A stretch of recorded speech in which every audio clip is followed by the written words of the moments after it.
उत्तर प्रदेश में corona warriors को लगी वैक्सीनेशन की। तो प्रदेश में 1225 बूथ पर 1,0251 लोगों को लगा टीका। रात 8 बजे तक 1225 बूथ का डेटा कंप्लीट। तो 1225 बूथ पर 1,0251 लोगों ने कराया वैक्सीनेशन। वैक्सीनेशन का 48.39% डेटा अपलोड हुआ। 1722 बूथ पर 2,07,170 फ्रंटलाइन वर्कर्स को लगना था कोरोना का वैक्सीन।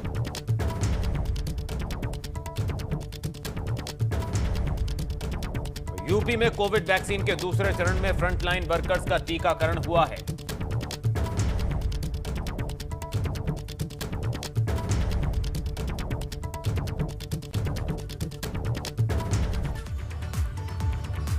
तो यूपी में आज कोविड वैक्सीनेशन के दूसरे चरण में फ्रंटलाइन वर्कर्स का टीकाकरण हुआ।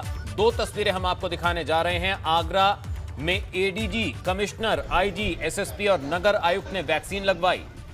यहां अब 16 मार्च को अधिकारियों को वैक्सीन की दूसरी डोज दी जाएगी। वहीं डीएम और कमिश्नर ने सभी से टीका लगवाने की अपील की है। अगले फेज में 50 साल से ज्यादा उम्र वालों को कोविड-19 का टीका लगाया जाएगा। और दूसरी तस्वीर श्रावस्ती की है। यहां भी फ्रंटलाइन वर्कर्स का वैक्सीनेशन हुआ है। जिले में 8 बूथ बनाए गए, जिनमें 967 लोगों को टीका लगाया गया।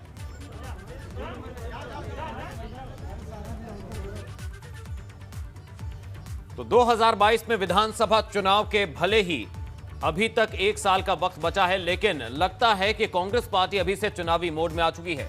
प्रियंका गांधी बुधवार को सहारनपुर में थी और गुरुवार को वो प्रयागराज पहुंची। तो फिर वहां भी गंगा स्नान से लेकर शंकराचार्य से मुलाकात तक, इसके तमाम सियासी मायने हैं। देखिए रिपोर्ट।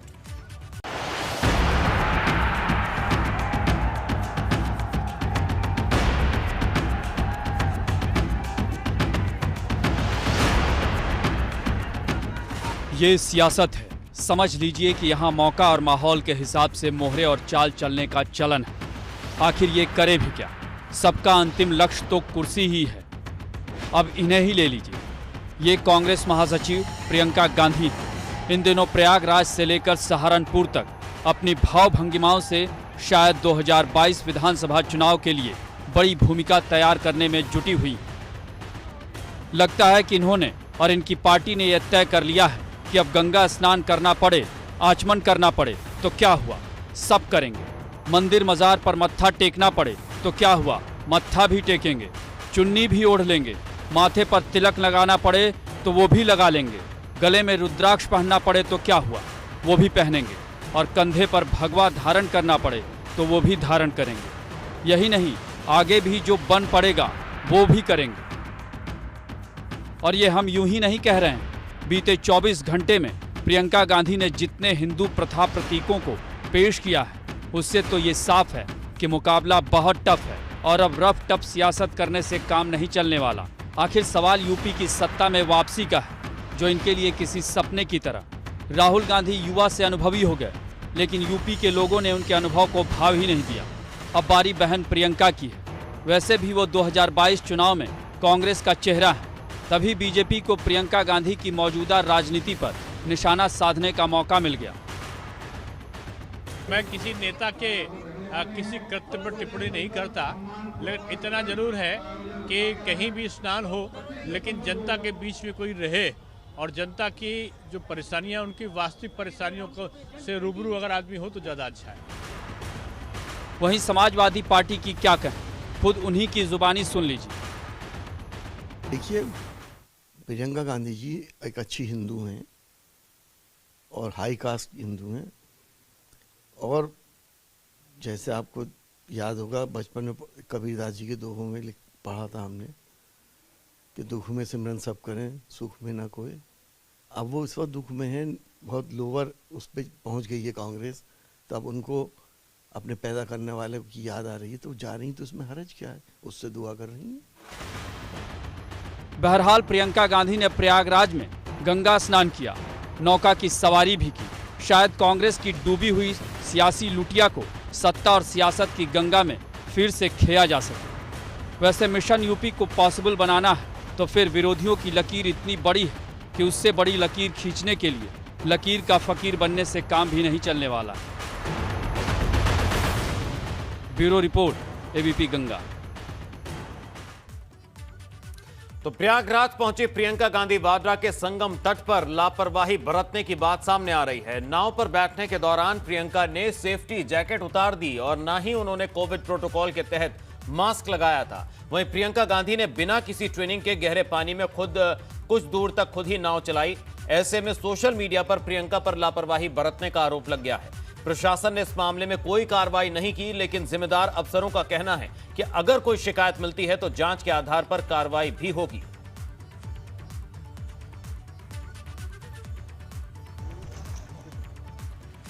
इसी बीच एक बड़ी खबर लखनऊ से आ रही है। आपको बता दें इस वक्त की बड़ी खबर, 3 आईपीएस अधिकारियों का प्रमोशन। इस वक्त की बड़ी खबर लखनऊ से, 3 अधिकारियों को मिला एडीजी का रैंक। आईपीएस भानु भास्कर बने एडीजी, आईपीएस विक्रम ठाकुर, रामकृष्ण स्वर्णकार भी एडीजी बनाए गए। बड़ी खबर लखनऊ से, 3 आईपीएस अधिकारियों का प्रमोशन। तो 3 अधिकारियों को मिला एडीजी का rank. IPS Bhanu Bhaskar ADG बने, आईपीएस विक्रम ठाकुर, रामकृष्ण स्वर्णकार भी एडीजी बने। रामपुर कोर्ट ने आज सांसद आजम खान के बेटे अब्दुल्ला आजम को बड़ी राहत देते हुए अब्दुल्ला की जमानत याचिका मंजूर कर ली है। एमपी एमएलए कोर्ट ने शत्रु संपत्ति के मामले में अब्दुल्ला आजम की जमानत याचिका मंजूर कर ली है। इस मामले में अब्दुल्ला और उनकी मां तंजीम फातिमा आरोपी हैं। तंजीम फातिमा को इस मामले में पहले ही जमानत मिल चुकी है। फिलहाल अब्दुल्ला और आजम खान दोनों सीतापुर जेल में पिछले 1 साल से बंद हैं। अब्दुल्ला आजम खान साहब को 312/2019 के क्राइम नंबर पे ऑनरेबल स्पेशल जज एमपी एमएलए कोर्ट ने दोनों पक्षों को सुनने के बाद रेगुलर बेल दे दी है। एक और बड़ी खबर लखनऊ से, स्मारक घोटाले में 6 आरोपियों पर चार्जशीट। इस वक्त की बड़ी खबर, एमपी एमएलए कोर्ट में चार्जशीट हुई दाखिल। सैंड स्टोन सप्लाई में घपले पर चार्जशीट दाखिल। घोटाले पर की चार्जशीट पर कोर्ट ने संज्ञान लिया। शासन से मुकदमा चलाने की मिली अनुमति। इस वक्त की बड़ी खबर। बात अब यूपी सरकार के मिशन रोजगार की। योगी सरकार 2 महीने से भी कम वक्त में करीब 20 लाख रोजगार और स्वरोजगार का मौका देगी और इसके लिए मिशन रोजगार को ज्यादा रफ्तार देने के निर्देश भी दिए गए हैं। मुख्य सचिव इसकी लगातार मॉनिटरिंग भी कर रहे हैं। इसके तहत सभी जिलों को अपना जिला स्तरीय रोजगार प्लान तैयार करने के निर्देश दिए गए हैं और इसके लिए सभी को 1 हफ्ते का वक्त भी दिया गया है। दरअसल योगी सरकार ने 31 मार्च तक प्रदेश में 50 लाख रोजगार देने का लक्ष्य तय किया हुआ है। इनमें आउटसोर्सिंग संविदा भी शामिल है। वहीं सरकारी आंकड़ों के मुताबिक 30 लाख से ज्यादा रोजगार और स्वरोजगार दिया जा चुका है। 31 जनवरी 2021 तक 694 रोजगार मेलों के माध्यम से 83,826 बेरोजगार अभ्यर्थियों को सेवा योजित कराया गया है। ये सरकार द्वारा मिशन रोजगार चलाया जा रहा है, जिसके अंतर्गत राज्य सरकार के जो विभाग हैं, निगम हैं, आयोग हैं, उनमें जो रिक्तियां हैं उनको भरने का एक अभियान है और इसके साथ साथ स्वरोजगार के माध्यम से जो विभिन्न विभागों द्वारा योजनाएं चलाई जा रही हैं, उन स्वरोजगार के माध्यम से अधिक रोजगार उत्पन्न करने का है। कौशल प्रशिक्षण के माध्यम से जो है रोजगार के अवसर पैदा करने की जो एक अभियान हमारा प्रदेश सरकार द्वारा चलाया जा रहा है, उसमें ये लक्ष्य रखा गया था कि 31 मार्च तक 50 लाख से अधिक जो है वो हम इस प्रकार के रोजगार के अवसर पैदा करने में मदद करेंगे। एक और बड़ी खबर लखनऊ से, पॉलिटेक्निक संस्थाओं की प्रवेश परीक्षाओं की तारीख घोषित। इस वक्त की बड़ी खबर, 15 जून से 20 जून तक होंगी प्रवेश परीक्षाएं। निर्धारित परीक्षा केंद्रों पर ऑनलाइन होगी परीक्षा। फरवरी के तीसरे हफ्ते में शुरू होगी ऑनलाइन आवेदन।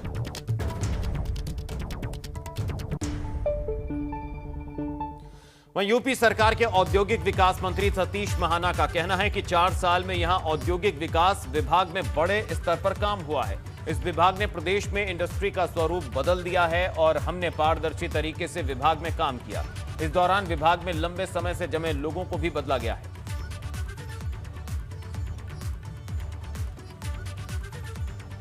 लगभग 4 वर्ष पूरे होने जा रहे हैं, तो मुझे इस बात को कहते हुए गर्व है कि माननीय मुख्यमंत्री के नेतृत्व में इंडस्ट्री डिपार्टमेंट ने उत्तर प्रदेश में अपनी पहचान बनाई।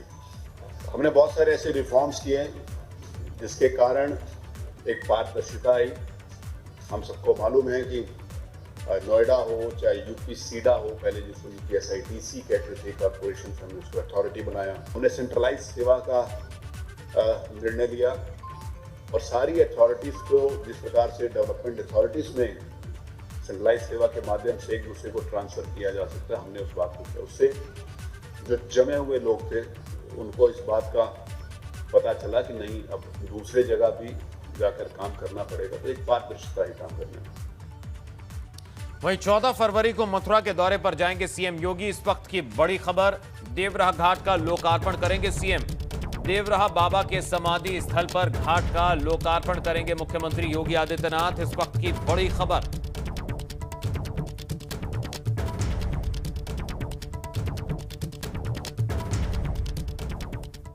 वहीं 16 फरवरी को महाराजा सुहेलदेव की जयंती है। यूपी सरकार के कैबिनेट मंत्री अनिल राजभर ने कहा कि प्रधानमंत्री नरेंद्र मोदी वर्चुअल के माध्यम से बहराइच में महाराजा सुहेलदेव के स्मारक की आधारशिला रखेंगे। साथ ही स्मारक, संग्रहालय और विकास की योजनाओं का भी शिलान्यास करेंगे। इस दौरान अनिल राजभर ने सुभाषपा के राष्ट्रीय अध्यक्ष ओम प्रकाश राजभर पर निशाना साधा। उन्होंने कहा कि आने वाले समय में राजभर समाज ओम प्रकाश राजभर को सबक सिखाएगा।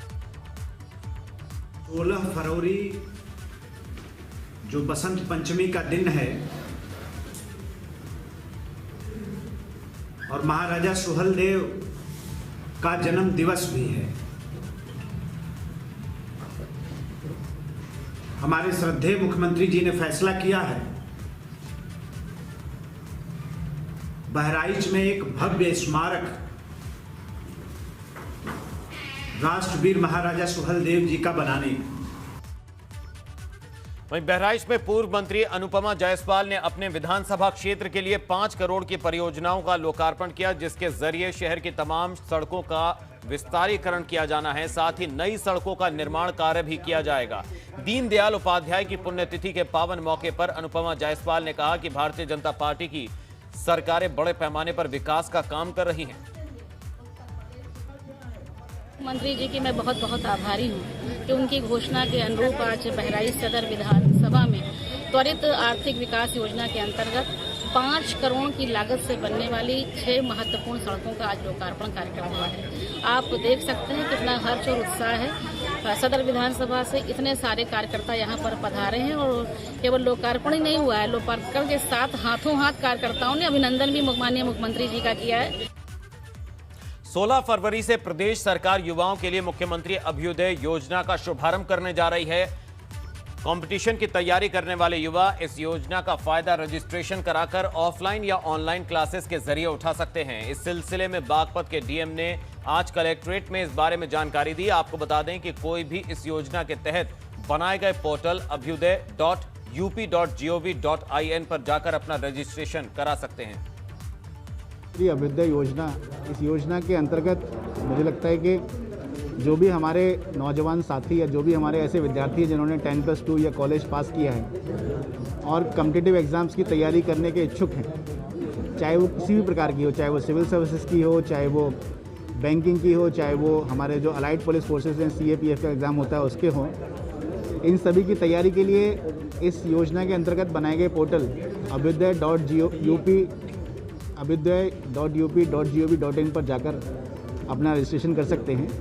और रजिस्ट्रेशन करने के उपरांत उनके पास दोनों विकल्प मौजूद हैं, चाहे वो ऑफलाइन क्लासेस के लिए, चाहे वो ऑनलाइन क्लासेस के लिए। उधर ग्रेटर नोएडा के दादरी में सपा नेता जावेद अब्बास ने कहा कि केंद्र सरकार किसानों के साथ धोखा कर रही है। उन्होंने कहा कि सपा पूरी तरह से किसानों के समर्थन में खड़ी है। साथ ही जावेद ने केंद्र सरकार पर जाति और धर्म की राजनीति करने का आरोप भी लगाया। 3 काले कानून किए। एमएसपी को कानूनी दायरे में लाने की क्या प्रॉब्लम है? सरकार इनकी, अदालत इनकी, गवर्नमेंट इनकी, फिर क्या प्रॉब्लम है कि ये एमएसपी नहीं रहा? क्योंकि एमएसपी अगर आ गई तो किसानों को एक तरह से उससे कम दामों पे आप खरीद नहीं सकते, आप मुजरिम बन जाएंगे, अदालत के कटघरे में खड़े होंगे। इसलिए समाजवादी पार्टी अपने कार्यकर्ताओं के साथ, अपने नेताओं के साथ, जब तक काले कानूनों को वापस नहीं लिया जाएगा, किसान पीछे नहीं हटेंगे और हम उनके साथ रहेंगे। वहीं फतेहपुर में दबंगों से परेशान एक परिवार ने सोशल मीडिया पर वीडियो वायरल कर मुख्यमंत्री योगी आदित्यनाथ से इंसाफ की गुहार लगाई। पीड़ित परिवार की बेटी का कहना है कि दबंगों ने उसके घर का रास्ता बंद करके उसके आगे निर्माण शुरू कर दिया है, जिससे परिवार के सामने आने जाने का रास्ता बंद हो गया। पीड़ित लड़की ने इस मामले में पुलिस, लेखपाल, एसडीएम पर भी दबंगों से मिलीभगत के आरोप लगाए हैं और बताया है कि डीएम, एसपी से शिकायत के बाद भी कार्रवाई नहीं हो रही है।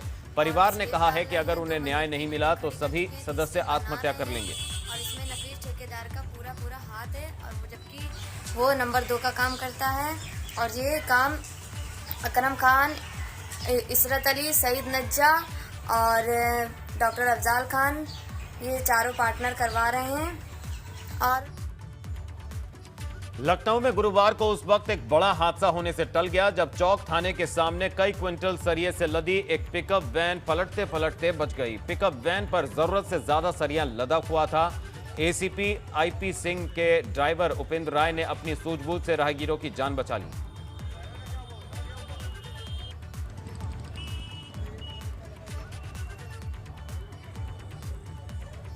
तो सरिये से लदी पिकअप वैन हादसे का शिकार होने से बाल बाल बची पीछे आने वाली गाड़ियां।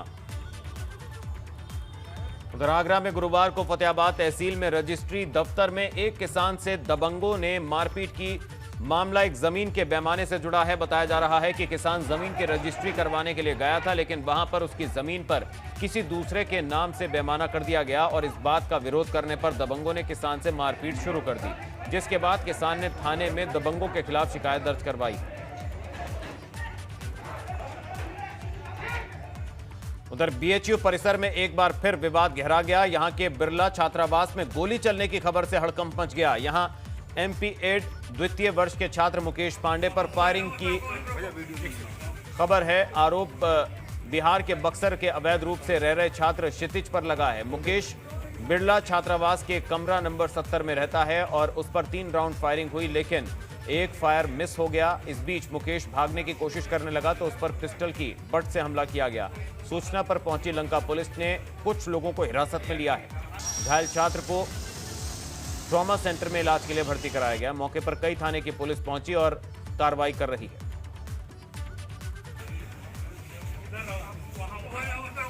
बिहार से कुछ लड़के जो कुख्यात अपराधी हैं, गैंगस्टर हैं, बबली दुबे के, और उसके साथ के कुछ लड़के हैं जो यहाँ हॉस्टल में यहाँ के वार्डन शरण दिए उन सबों को, वो यहाँ रहते हैं। इन सबों के साथ ये 2-3 बार हॉस्टल में पिस्टल लेके आ चुके हैं, लहरा चुके हैं मेरे रूम के सामने।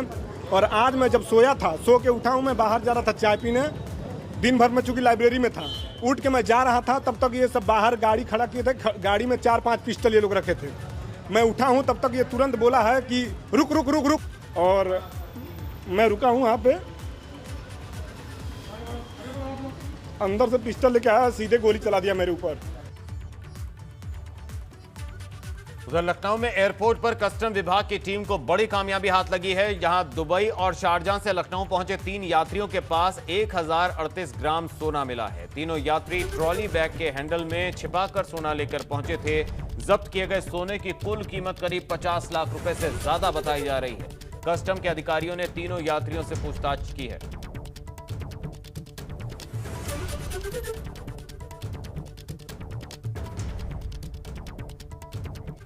और इसी के साथ खबरों के सफर में यहां लेंगे एक छोटा सा ब्रेक। ब्रेक के उस पार भी खबरें जारी रहेंगी। आप रहिए एबीपी गंगा के साथ। एबीपी गंगा, खबर आपकी, जुबान आपकी।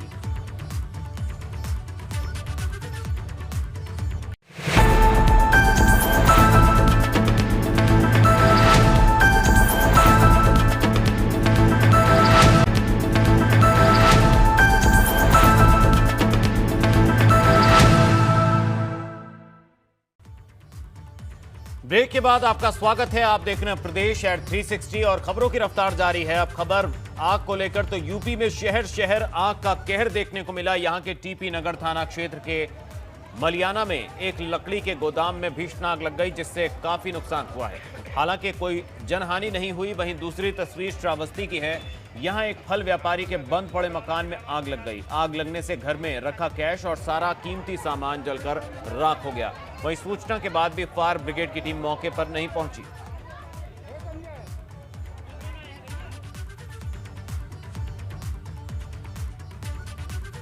वहीं बागपत के बलौनी गांव के श्री कृष्णा इंटर कॉलेज के में शकुन यादव फाउंडेशन और समाजवादी स्पोर्ट्स अकादमी की ओर से समाजवादी स्पोर्ट्स लीग का आयोजन हुआ। समाजवादी स्पोर्ट्स लीग का उद्घाटन पूर्व मंत्री शाहिद मंजूर, सपा नेता और फाउंडेशन के चेयरमैन अभय वीर यादव ने संयुक्त रूप से किया। हालांकि ये लीग 6 फरवरी से चल रही है और इसका समापन 17 फरवरी को होना है। इसमें क्रिकेट की टीमें बढ़ चढ़कर हिस्सा ले रही हैं।